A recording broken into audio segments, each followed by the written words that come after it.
What would you spend that on? Well, whilst you're thinking about it, listen to some of our previous winners getting that winning phone call from us. You're the winner of the Great British Giveaway. I'm slipping neck. Oh dear. Oh my God, are you joking? You're joking. Really? Seriously, it's not a wine. What is it? Oh my God, this is amazing. Thank you.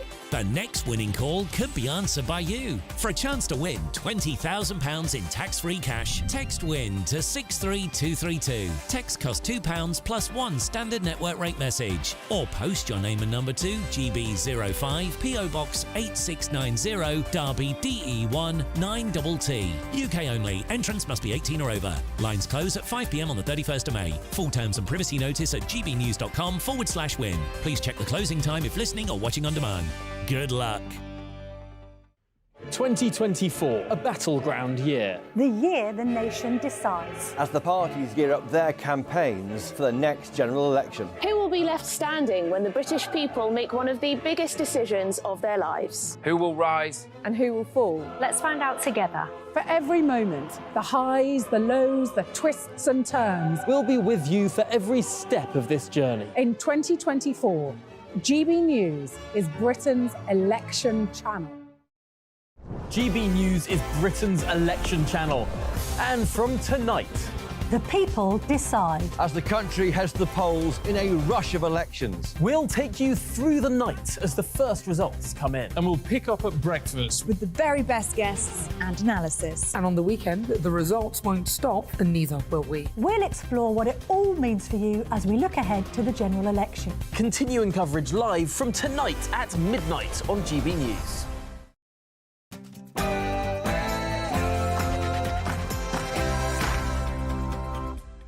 Hello there, it's 6 o'clock and I'm Michelle Dewberry. Coming up tonight, did you think the days of barbaric, organised dogfights were over? If so, think again. You will not believe your ears when I tell you some of the stuff that is going on. And I want to ask you, how on earth do we fix this? Because I can tell you the sentences for those involved in this stuff are pitiful. Also today, I want to ask you, why have we got mob rule when it comes to dictating essentially our asylum-seeking policy? I'm speaking, of course, of the army of do-gooders that threw their arms around a coach and stopped it moving migrants to the Bibby Stockholm. And talk about post-Brexit big brother. Do you think it's fair and reasonable now that we need to give our fingerprints if we want to enter EU countries? Are you concerned at all about what on earth they might be doing with this information?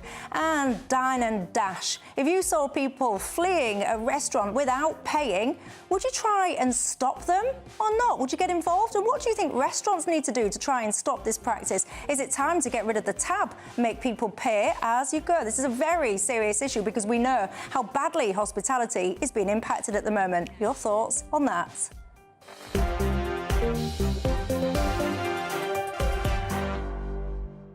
We'll get stuck into all of that and more, but before we do, let's get the headlines at 6 o'clock.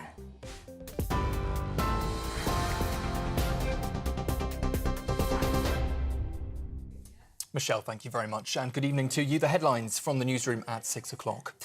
The daily number of migrants arriving here in the UK in small boats has hit a new 8-month high. 711 people were detected crossing the English Channel on Wednesday. That brings the total number who've made the journey since January to nearly 8,300. According to the Home Office figures, that's up 34% compared to the same time last year. Meanwhile, as we've been hearing from Michelle, police have made a number of arrests in South London where activists surrounded a coach in order to stop the vehicle from leaving with migrants on board. The bus that was supposed to take 7 asylum seekers to the Bibby Stockholm barge in Dorset eventually left without them on board. The protesters formed a wall around the coach in Peckham and jammed a rental scooter under the vehicle to stop it from moving. Well, it comes a day after the Home Office confirmed that it had started the process of detaining illegal migrants ahead of the first flight to Rwanda, which is due to take off in July. A samurai sword attacker has appeared in court today, charged with the murder of a 14-year-old schoolboy. Daniel Angerin was fatally stabbed in London on Tuesday morning as he made his way to school. Marcos Monzo, a Spanish-Brazilian dual national, is also charged with 2 counts of attempted murder and injuring 4 other people when he broke into a house where a family was sleeping. The 36-year-old's been remanded in custody and he's next due to appear at the Old Bailey. In Wales, a woman's body has been found on a beach. Pembrokeshire police say the body of 32-year-old Sian Batchelor was found near Pembroke Dock. In a tribute, her family have described her as a beautiful, funny and lovely person. Officers say they are treating her death as unexplained and they're now appealing for any information from the public. Polls are open for a few more hours in local elections, which are taking place in many parts of England and Wales today. Seats are up for grabs on 107 local authorities, while there are also votes for mayors, some police commissioners, and there's by-election in Blackpool South. Voting in many parts of England and Wales ends at around 10 o'clock this evening. In Scotland, John Swinney could be unopposed in the race to become the next First Minister. It's after Kate Forbes, who appeared to be his closest rival, announced she won't run to become SNP leader and will instead back him. If successful, it would be the second time Mr Swinney has led the SNP. He previously held that post between 2000 and 2004. But speaking at First Minister's questions earlier, the leader of Scottish Labour dismissed the SNP's internal problems. Again, the SNP are putting party before country and their own problems before the people of Scotland. So isn't it the case that regardless of who the SNP impose, they won't be able to fix this mess and deliver the change Scotland needs? In the US, President Joe Biden has called for order on college campuses after violent clashes between police and protesters. In California, hundreds of riot police moved in on protesters at the UCLA campus in Los Angeles. Police there say they've made hundreds of arrests overnight during crackdowns on demonstrations. Meanwhile, in the UK, students have also set up their own sit-in camps in protest against Israel's war with Hamas. Students in Sheffield, in Leeds, Newcastle and in Bristol set up tents outside their campus buildings. Organisers are now suggesting that demonstrations could spread across the UK. And finally, before we head back to Michelle, today we've heard could be the warmest day of the year so far. Despite heavy rain and thunderstorms sweeping across parts of England and Wales overnight, 2 buildings in Sussex were damaged by lightning and a care home was also hit, causing damage to its roof. The storm also damaged a university in Chichester and disrupted its power supplies. That's the latest from the newsroom. I'll be back at 7 o'clock. Until then, you can sign up to GB News Alerts by scanning the code on your screen or go to gbnews.com/alerts. Now, though, it's back to Michelle.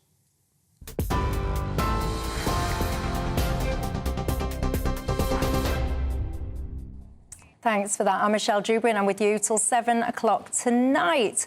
Adrian on the website has said, who's Dewbs' guest tonight? I wonder. We don't need to wonder any longer because I'll tell you, alongside me till 7, the former editor of The Sun, Kelvin Mackenzie, and the director of World Right, Kerry Dingle. Good evening to both of you. You're very welcome tonight. And you know the drill, don't you? It's not just about us three, it's about you guys at home as well. What's on your mind tonight?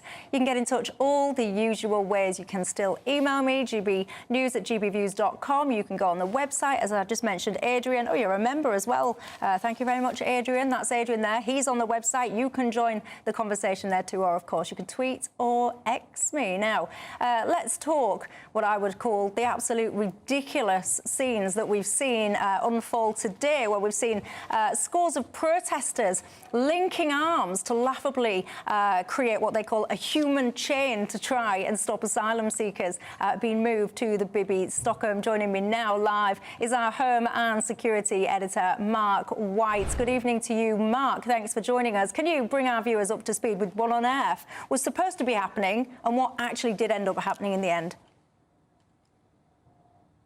Well, finally, in terms of a breaking news development, we can confirm that almost 10 hours after this protest began outside this hotel in Peckham in southeast London, it has finally ended. The road has been cleared and the police have left the scene. The Metropolitan Police have confirmed that 45 protesters have been arrested.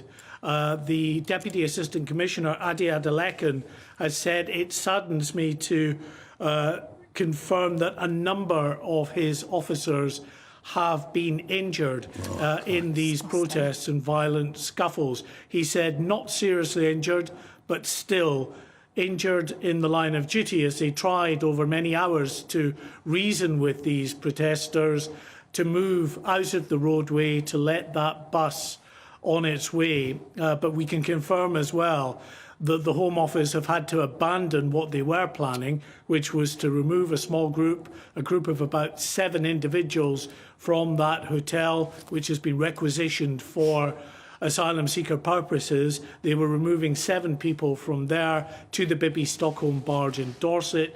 Because of the scenes, because of the violence that erupted there, that has now been abandoned. I'm sure they will try on another day to remove people, but it is clearly becoming an issue for the authorities, because not just this, Michelle, we got reports as well from a briefing that I attended about the immigration raids that were taking place to round up people for deportation to Rwanda, that a number of spontaneous protests popped up at various sites linked to those arrests as well. This is becoming an issue. It's going to be something that the authorities will have to get a grip of and grapple with in the weeks ahead, because it's going to become more of an issue as we get closer to the date for these first flights leaving for Rwanda.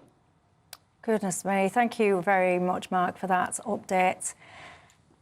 I am itching to let rip about what I think about that. I am appalled by it, but I'll let you go first, Kelvin McKenzie. I'll be polite. Well, first of all, how shocking it is that our police officers should be beaten up in this way.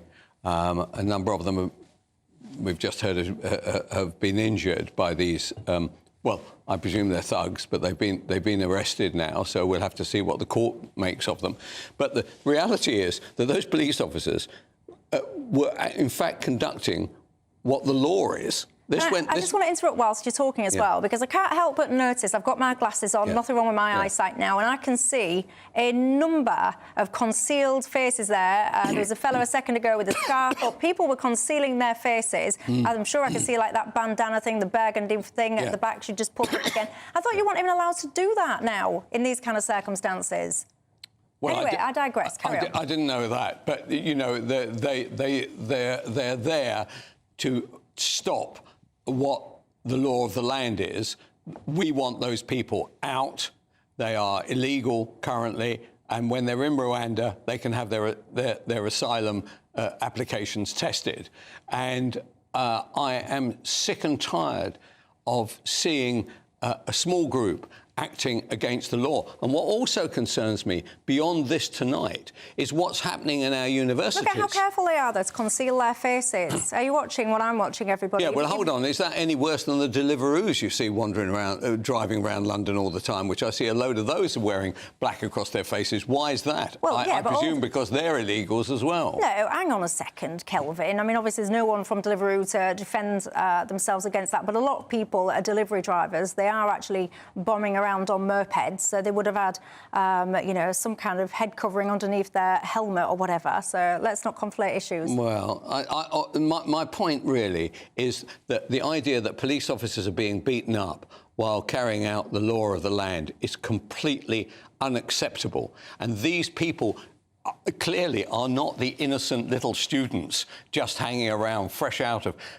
school and, oh, we've got to act on behalf of these migrants. We must not allow them to fly to Rwanda. These are people who wanted to fight. How shocking is that? Yeah, I have to make it clear as well, they're not even going to Rwanda. So all of these people have busied themselves with blockading this coach today. You're not actually trying to prevent deportation to Rwanda. These people were going to the Bibby Stockholm, a perfectly reasonable accommodation option for people. Where are you on this, Kerry? Well, I've always been very sympathetic to people making horrendous journeys across the world in search of a better life and found them quite inspiring. But this, I feel, I'm not in support of these protesters. You find it inspiring to illegally enter a country? People wanting a better life, absolutely. Would you find it inspiring if people were pushing through the e-gates at Heathrow Airport to storm the country without the passports? But they're not, Michelle, are they? The problem here is protesters who don't respect migrants as aspirant human beings. They treat them as victims. And that's about the students themselves wanting to appear super compassionate gooders. It's all virtue signalling. It's not about a serious debate, and I wouldn't take the sides of either those who demonise people who want a better life, wrongly calling them asylum seekers quite often, because often they're not, or those who deny them agency, like these protesting students. I think that's both bad news and doesn't help us. But the government has been hoisted by its own petard by making such a deal out of its fairly hopeless, ridiculously expensive Rwanda policy. And these kind of protesters aren't offering any solutions for the real problems people are worried about, which is the cost of these hotels, which is mad, and the fact that people are getting in these dangerous small boats, because we have a government completely incapable of persuading France to allow boats to be turned around. And people then to apply to come here legally, rather than spending thousands on getting in a dinghy. I just want to remind everybody of a story that I'm certainly familiar with, and you might be as well. You might remember the scenes. It was an aeroplane. I think it was about 2018 or thereabouts, and so there was a guy that was getting deported, and he was on this plane getting deported. And what happened next, everybody? All of the do-gooders got involved. Lots of fellow passengers started getting involved, getting out their mobile phones, saying, you're treating this fellow absolutely inhumanely, you're separating him from his family, this is barbaric treatment, so on and so forth. What happened next? They were successful. This fellow was offloaded. But do you know what? Do you know why he was being deported, everybody? Because he was convicted. He was a gang rapist. The fella had raped a 16-year-old. So all of these do-gooders... round of applause to you, because what you actually achieved was a gang rapist being kept back in the country when he should have been kicked out so fast his feet didn't even touch the floor. I can tell you, right, we are in a situation, Kelvin, where many people, and I do need to just represent the other side of this, because people will say this is inhumane. I've heard people describe, actually, it's akin to human trafficking, what the Home Office are currently doing, picking up people, taking them perhaps against their will, because the asylum accommodation is given out on a no-choice basis. So wherever you're told to go, then that's where you've got to go. So people on the other side of this argument will say that's inhumane, it's cruel, it's essentially human trafficking, and that goes against the human rights of those individuals. Well, I'm not quite sure what percentage of society actually believe. I mean, there are people who believe that the moon's made of blue cheese. That is not an argument to argue against a parliamentary law and to say this is what we're going to do. Our elected representatives say you are going to go to Rwanda, and therefore they will go. But while we're talking about this, we're talking about hundreds more, biggest number this year, who have just arrived on the boats, literally within the last hour or so. We're talking about a whole load of university issues connected with Gaza. We're watching police officers being beaten up. We're watching police officers being hit by machetes. We have a societal issue right now where law and order on many different fronts are not being followed by mainly younger people. And I think we need to have a reaction similar to UCLA and to Columbia. And also, I am appalled that our officers have to be beaten up to carry out the will of the people. How is that possible? Well, as well, you could knock me down with a feather, because I thought it was only the so-called... It was the far right, so-called, that were the violent protesters. I can't get my head around why, if these people are so proud of their actions and they think that they are doing the right thing, I cannot understand for the life of me. Like, look at that there, you can see that person really trying hard to conceal their face. If you're proud of your actions and you think you're on the right side of history and you think and you believe, because I don't doubt that these people are passionate, that they think that they're doing the right thing, why conceal your face then? Why not be proud and bold about your actions? And I would love to find one of those people from those years ago that managed to get that asylum seeker off the plane and stop the deportation. I'd love to talk to one of those people and ask them, now that we understand the actual real situation of that, i.e. he was a gang rapist, how do you now feel about halting that deportation? And if indeed that guy had gone on to rape somebody else, what would your conscience feel like? Because if that was me and I'd got that fella off the plane and he'd then hurt somebody subsequently, I wouldn't be able to live with myself. And I keep coming back to, I mean, I can quote some of these protesters, actually. One of them, he says, he went down to watch the protest. He lives next door to the hotel where these fellas are currently housed. He said, I don't mind them living in this house, in this hotel. They just live here. He thinks, you know, it's basically inhumane. Someone else says what's going on is horrific and inhumane. It's also been declared immoral and unlawful. We need to stand up for these people who can't stand up and defend themselves, because all of this legislation is specifically targeting them. But do you think this is like the first step to mob rule? Because if you let groups of people dictate your policy, i.e. this deportation, it's not a deportation, sorry, this transfer to the Bibi Stockholm hasn't gone ahead today because of these protesters, and probably it'll happen again tomorrow and the next time and the next time. Do you worry a little bit that a mob can kind of thwart policy like that? Well, I do, in the sense that, but I do recognise these people don't give a toss about democracy at all. And that's a major problem. And as I was saying earlier, they really do, and you've just reinforced it with those statements that they've come out with, they really do see asylum seekers or migrants, which most of them are seeking a better life, rather than being persecuted, they see them as victims. And if they recognise them as human beings, which they don't, that have done this incredible journey across the world, they'd also know that these are people who don't think that the Bibi Stockholm is some sort of hellhole. That's of their own, these students making. So they are creating this, you know, these victim migrants and treating them like children, which I think is really objectionable and demeaning. I can tell you now, there's some people in this country, homeless people and whatnot, I think they'd give their right arm, actually, to have free accommodation to the standard of Bibi Stockholm, I can tell you that.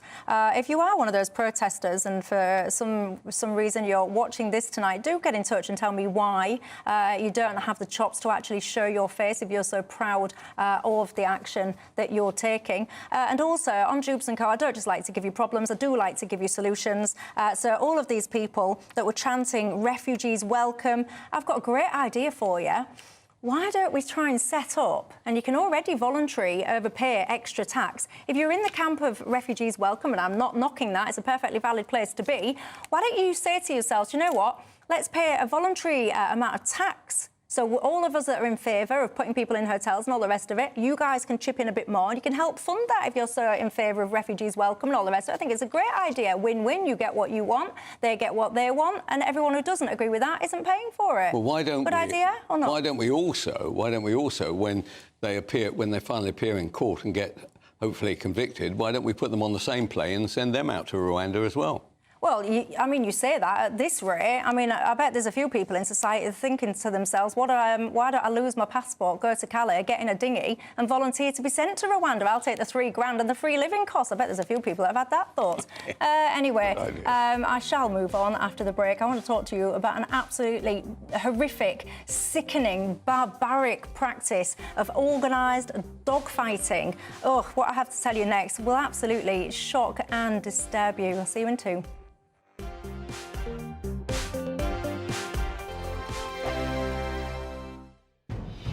Good afternoon, Britain.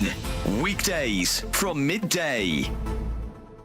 Now, a woman who 25 years ago, at the age of just 14, tortured and killed her 71-year-old grandmother was last month released from prison on licence. But this isn't the first time she's been let out. Sarah Davey has been bailed and reincarcerated no less than 7 times. Well, to debate this, we're joined by former Detective Chief Inspector Colin Sutton, famed for catching the notorious killer of Millie Dowler, Levi Belfield, and GBNews' own Patrick Christie's. I think we have to qualify that where the killer is a child, and we have to accept that to consign somebody to be in prison for 60, 70 or 80 years is probably something that we ought to think twice about.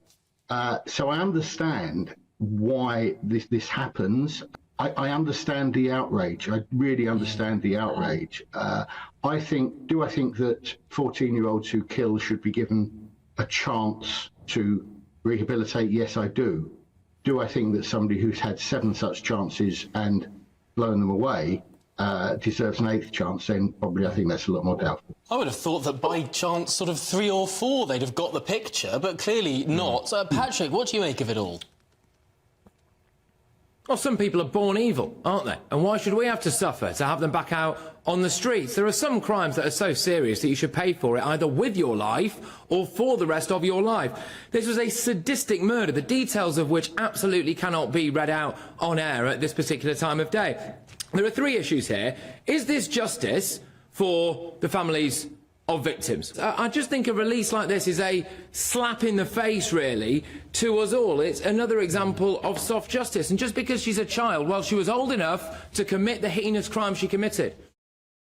I'm Andrew Doyle. Join me at 7 o'clock every Sunday night for Free Speech Nation, the show where I tackle the week's biggest stories in politics and current affairs with the help of my 2 comedian panellists and a variety of special guests. Free Speech Nation, Sunday nights from 7 on GB News, the People's Channel, Britain's news channel. Every Sunday from 11, join Michael Portillo. There will be topical discussion, looking at the week before and the week to come. So kick back and relax at 11 a.m. on Sundays on GB News with me, Michael Portillo. GB News, the People's Channel, Britain's news channel. Every Saturday, 10 till 12, we'll bring you all of the news that you need to know. We'll also remind you that there is so much to smile about. It's my favourite time of the week. I get to relax, enjoy some light-hearted stories, and let Ellie teach me about fashion too. That's Saturday Morning Live, every Saturday, 10 till 12. Only on GB News, Britain's news channel.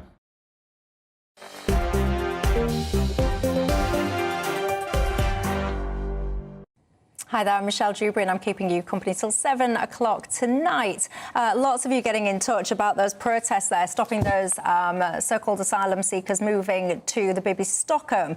Danny, you make a very good point here.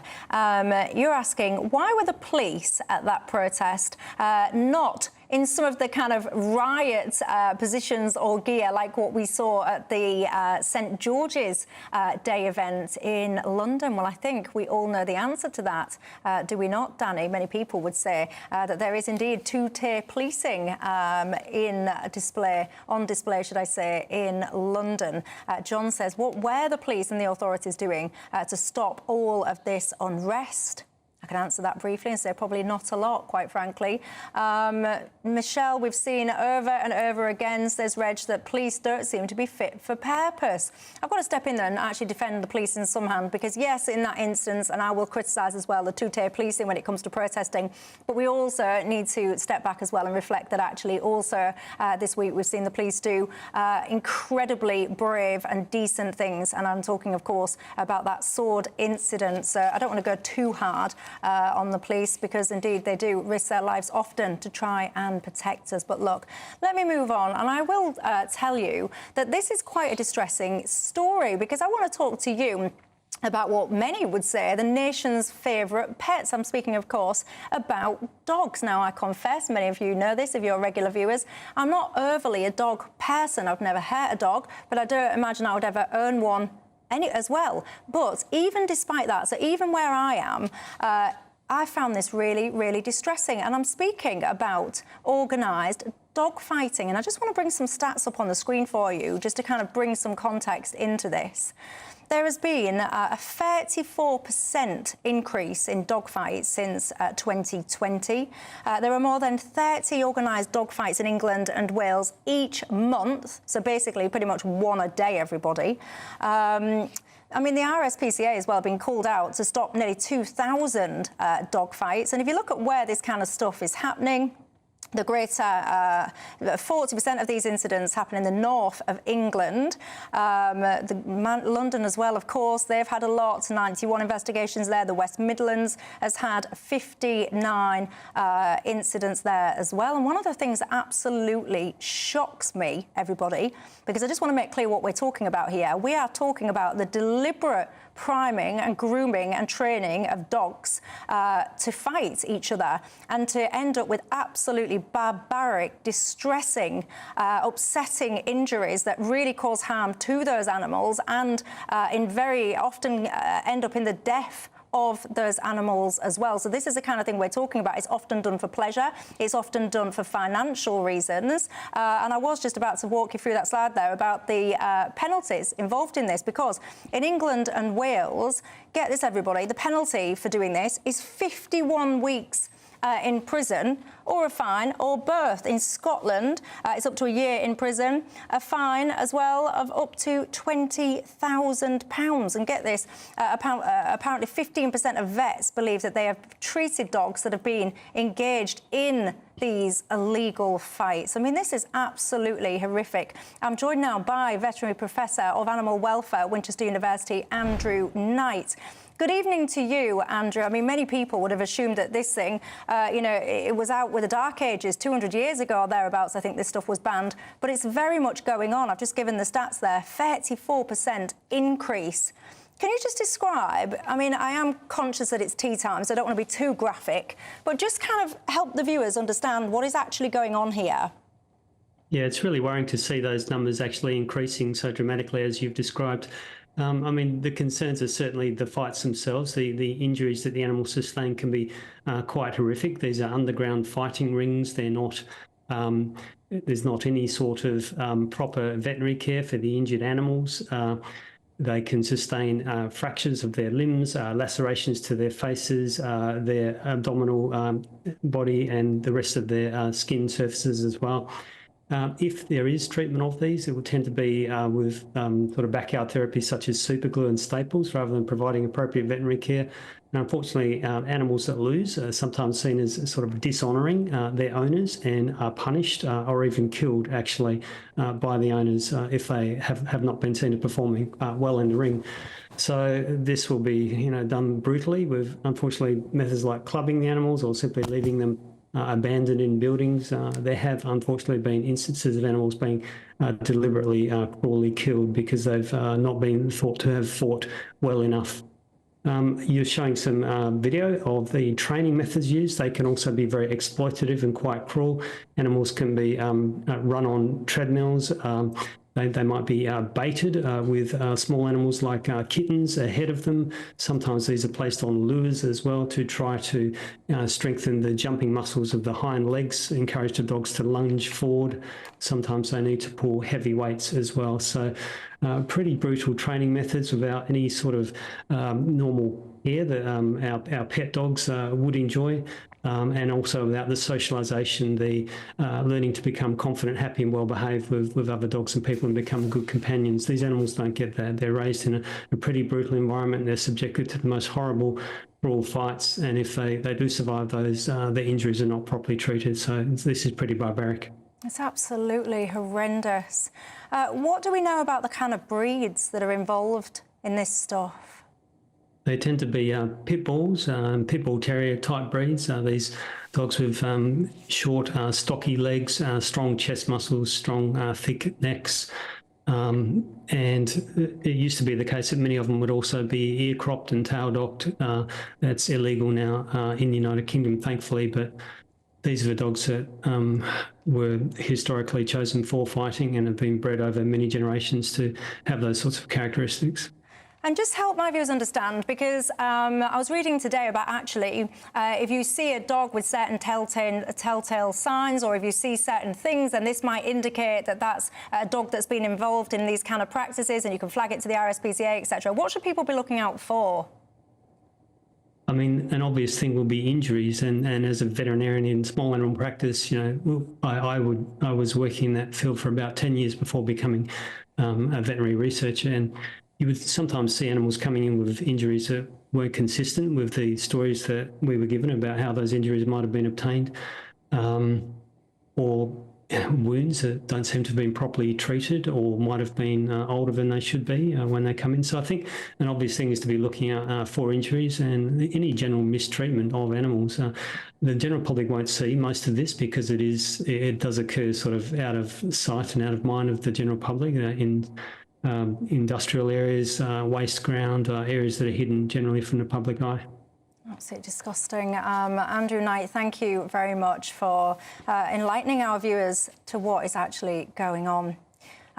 There's a documentary about this actually next Thursday. It's Channel 4, and it kind of goes behind the scenes. I think that sounds awful, but you know what I mean. It kind of gets involved with some of these people that are training these dogs. It is one of the most upsetting things, Kelvin, that I've ever seen. And I say that as someone, I would never hurt a dog. I wouldn't probably own one though either. And even, you know, for me, I'm not the biggest dog lover in the land, but it really upset me. It is so barbaric. And when I was listening to these people that are involved, they're kind of saying, well, you know, this is what they're bred for. This is what they do. This is... Yeah, but these people who are involved in this are criminals, major criminals. They seem to be making lots of money.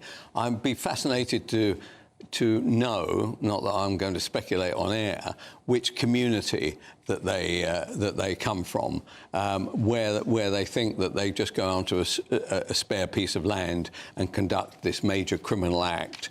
I agree with your thought process that less than a year in prison doesn't seem much for what is a very lucrative and leading to a dog. Almost certainly one or the other of them losing their life. Both of them may die. The other issue that you face with all this is there is so much crime about now. Is how many people in our country have to be police officers in order to police everything that appears to be currently, we're in a very pessimistic period of time in the UK right now, in order to capture these people, but everything else that seems to be going on in our nation right now. But isn't that just being a responsible citizen, though, keeping your eyes and your ears peeled for wrongdoing? And actually, if everyone works as a collective to try and identify stuff, isn't that more likely to stop bad stuff continuing? But with these people prepared to do it on spare pieces of land in the middle of nowhere, or actually, strangely enough, I read here in this piece, is on council estates. I mean, surely anybody who lives on a council estate will then know what's going on. You know the reason they don't report it? For the very good reason these people are major criminals, and I hesitate to think what they might do to anybody who went to the police. Kerry, what do you think? Well, I don't think you have to be an animal rights activist to think this is barbaric and was rightly outlawed along with bear baiting 200 years ago. I mean, it's quite medieval. Yeah. I am shocked that the fines are so low, and obviously 20,000 is nothing if you're going to make 100 grand out of a fight a day. I do think it's probably a pretty rare practice. You know, one a day is really bad, but I don't think... You know, I think 99.9% of British people find it appalling. But hold on, so they know of, so in England and Wales, they know of 30 a month, i.e. one a day. That's what they know of. And you think that's pretty rare? Well, it's not 10 a day, is it? It could be worse. No, I think that there are obviously these outfits that can pull huge money in organising one a day wherever it is in the country. I don't think it's right to point the finger at the travelling community. Kelvin? I didn't actually mention the community that I had in mind. I don't think you did that. Because I just think it's a broader problem of illegality. And it's my understanding that this summer there is new animal welfare legislation which will increase the prison sentence to 5 years, potentially. Right. I don't know what it's going to do about the 20 grand fine, but obviously the fines need to outstrip the ill-gotten gains from utter cruelty. It is. Liam says that this is disgusting and horrific. How can anybody treat an animal like that? These people should be locked up, and anyone that supports this type of cruelty should be thoroughly ashamed of themselves. Hear to that. Mark says anyone who is cruel to pets simply needs locking up, and the key needs throwing away. I mean, everyone is going to be in agreement about this, just how barbaric it is. And I watched this documentary. I mean, if you can stomach it, I advise it. It's heartbreaking. And at one point, these two, they call themselves gangsters. I mean, pathetic. They make me sick. Anyway, so these so-called gangsters, what they do is they settle their scores with these dogs. And there's this scene, and one of them takes the dog into this room, and you don't see it, but you hear it. This dog ends up, he can't even walk. He's getting lifted up by his owner, pathetic little owner. And he carries this dog, and he kind of goes, well, you know, I'll just have to get rid and replace him because he can't do his duty now, i.e. the duty being to fight that spineless cowards, so-called drug dealers. I think it's absolutely disgusting. And then he's got the audacity, ladies and gents, he looks at the camera and he says to the camera, at the end of the day, these are the dogs, it's what they're bred for. And if it's not the dogs fighting, it'd be us humans. So surely what we're actually doing is decreasing crime. I looked at him, I could tell you now, and I thought to myself, you know what, love, I would actually prefer if it was you in that room as opposed to your dog. Get in touch and let me know your thoughts on it all. I think it's absolutely disgusting, and I hope that those sentences are increased sometime soon. Coming up after the break, your fingerprints. Do you think that that is what you need to hand over all your data in order to get access to EU countries going forward? Tell me. See you in 2.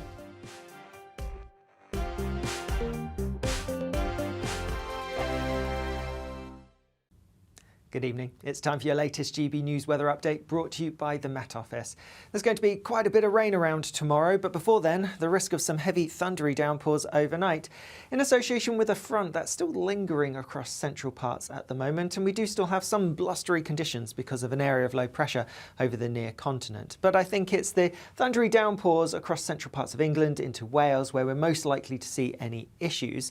Some of the showery rain will continue as we go overnight, and we'll likely see a few bursts pushing in from the North Sea further north as well, but many areas towards the northwest of the UK staying dry, some clear skies, but for most a relatively mild start to the day tomorrow. As we go through tomorrow itself, then more rain to come across central parts of England, Wales, and some showers across northern England and into southern Scotland too. Some of these could be heavy and thundery. Lots of cloud and showery rain continuing across many areas, but towards the far north and the far south of the UK, we should have some decent dry and sunny weather. In the sunshine, it will feel quite warm, albeit temperatures not quite as high as they were today. As we look towards the weekend, and well, it is looking pretty messy. On Saturday, there's going to be quite a bit of cloud and outbreaks of showery rain across the northern half of the UK before some showery stuff is likely to push its way up from the south as we go through the day, and that could be heavy, possibly even thundery. More mixed weather to come as we go through Sunday into Monday. There will be some drier, brighter weather at times, but also plenty of showers as well. I'll see you again soon. The latest GB News travel.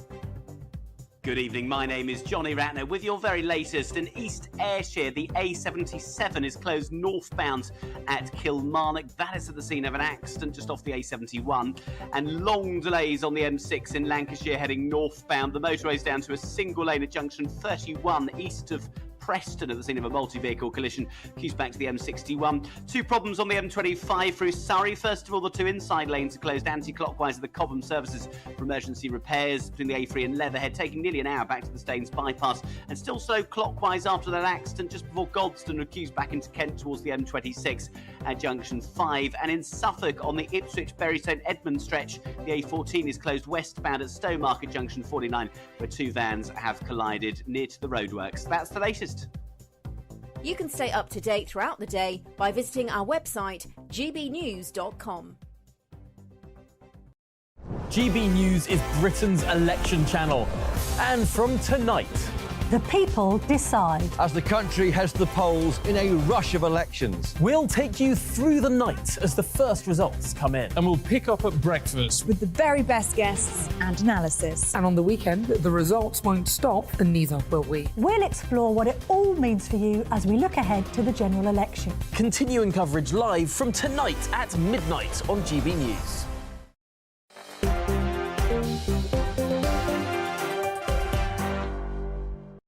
Hi there, I'm Michelle Dewberry and I'm with you till 7 o'clock tonight. Sometimes I need to let you guys have private access to what goes on in the breaks. It'd make your hair curl, I can tell you that for free. Anyway, lots of people getting in touch about that last topic. It's absolutely horrific. We are united in agreement with that one. And I've got an interesting perspective, actually. One of my viewers, I won't name you, you've written in and said, Michelle, I am from Traveller Stock and I do not agree with this fighting. And this person says, I will confess, you give a percentage, but you say that there is a large percentage of this stuff happening within what you call our community, and you said you probably won't publish this. I will actually. I think anyone who indulges in this practice, I think it's shameful, not just you guys that are fighting these dogs, but you guys that are paying money to watch these fights. It's absolutely disgusting. Now let's talk Brexit Britain, shall we? Because do you think it's right then that if we want to access EU countries that we have to soon give over our biometric data? We will need to use our fingerprints and have your photo taken. Apparently this is all going to go into a centralised EU database. Of course, certainly in the initial stages, it will increase the time when it comes to crossing borders. Is this a good thing in your mind? It's what happens when you travel to the States now. You've got to give your thumbprint or fingerprint, and you've got to have your picture taken. And yes, it leads to a massive. Anybody who's travelled through JFK or anything has led to the most massive queues, and I expect this will lead to massive queues. And this is one of the prices that we're going to pay for Brexit. I personally, I think it's a small price to pay, but I travel to, as you do, and everybody does these days, travel to Europe regularly. It's just going to add another hour or so to get through. So par for the cause, and you think a price worth paying? I do. Kerry?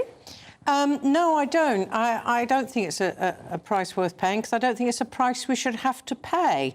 And I am very pro-Brexit, and I really think this is a kind of bad attempt at punishing us for our support for democracy, which we know many other Europeans also agree with. In truth, we don't do this to Europeans coming here. We do it to people only if they are major visa applicants. Then you have to hand over your biometric data. But regular tourists coming here for holiday do not have to be fingerprinted or photographed. And the government is allowing this to start happening on British soil. So it's going to be here at Dover and at Heathrow or wherever that these things actually happen, which is outrageous. Why are we going along with this? Well, we should be more precious about our biometric data. It is absolutely true that one of the great things about Heathrow, if you're a member of the EU, is you travel straight through as though you are British. Right? I mean, it is incredible. So we're very friendly towards them. They're not very friendly towards us. And what they're actually saying, and as you saw, the Polish Prime Minister said only yesterday, they said that actually the GDP, the per capita GDP in Poland in 5 years, according to that World Report, is going to be higher than it is in the UK. So all those polls, they did right. They went back to Poland, right, after Brexit, and they've turned their economy into a great economy, and they've actually, in a strange way, they've weakened ours. I mean, Polish builders used to be all over the place, and now you can't find one. You get English builders, they're fine, but they're more expensive than the Poles were. So the truth is that Brexit, the way it's been worked out, has not been a great success for our country. Yes, we have our independence. We don't get told by Brussels what shape our potatoes and our apples should be, but actually there are aspects to the Brexit which haven't worked at all. And if Nigel Farage was sitting here right now, he would agree with me. Well, there you go. Do you agree with him? You can have the final say on that one. And Annie has got in touch and says, Michelle, I've been doing gardening all my life without any gloves on. So she says, good luck trying to get my fingerprints at any border. She doesn't actually think she's got any prints left. They've all gone into the mud.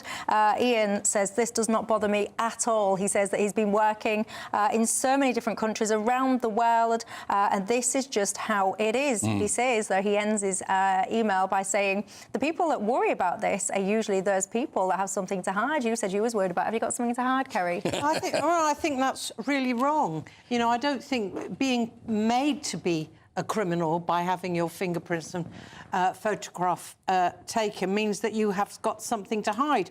I think it means we don't value ourselves. We don't value our privacy. We allow not only the British state, foreign states to have all our data. And I think it's very naive to think that these things couldn't potentially be used against people. Well, there you go. Ian, that told you don't mess with a dingle. Glenn says, Michelle, I will not be travelling to the EU if they require fingerprints. Simple, he says. Catherine says, I don't have a problem, actually, with having my fingerprints taken, but she says she doesn't trust the government with what it could lead to next. Keep your thoughts coming in after the break. Let me ask you, you've seen all the footage now of these people, so-called dine and dashing, filling their faces and then running off without paying their bill. What do we need to do then? How do we stop this? More naming and shaming, no more tabs. Tell me your thoughts.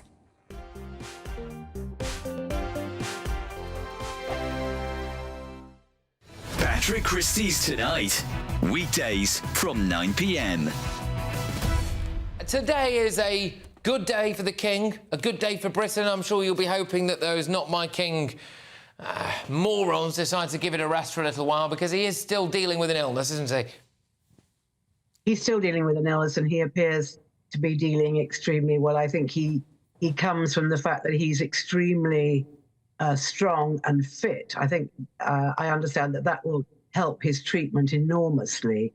And I think, as your professor was saying, it's the fatigue that can be a brutal thing when you're trying to lead a normal life with cancer. But I think that it's going to really help him psychologically to get out there, and people are going to be giving him enormous support. I mean, I know, as you say, there's an anti-monarchy brigade, but there's been an anti-monarchy brigade since there's been a monarchy. So that is not such a big deal. It has always been there. I feel that Charles is going to get a lot of support from the sort of joyousness of people seeing him and, wishing him well. And I think that that's going to be immensely important to him. It's a very busy time, but I think a boost for William and Kate. William's out and about. We don't know about Kate, but I feel that the King will definitely... It's a very busy time coming up with the anniversary of D-Day in Normandy, which I know he will be desperate to be a part of. Then there's the big royal season, the trooping the colour, the Garter ceremony, royal ascot, and then he is hosting the Emperor and Empress of Japan at the end of June. So it's a absolutely packed month for someone that is presumably going to get very tired. Yes, indeed. I mean, if he gets through all of that, I think that will be absolutely massive, won't it? We're GB News, and we come from a proud tradition of British journalism. That's why I'm so excited to be here. It's something so new. The first news channel to be launched in Britain in over 30 years. Launched to represent the views of the British people. To go where other broadcasters refuse to go. How did you find out about the story in the first place? Launched with one aim. To be the fearless champion of Britain. It's an absolutely fantastic atmosphere here. This is GB News. The People's Channel. GB News, Britain's news channel.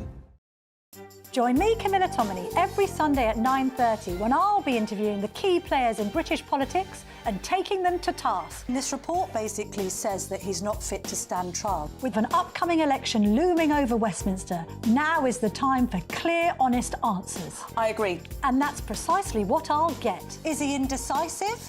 Incompetent? That's the Camilla Tominey Show at 9:30 every Sunday on GB News, the People's Channel, Britain's election channel.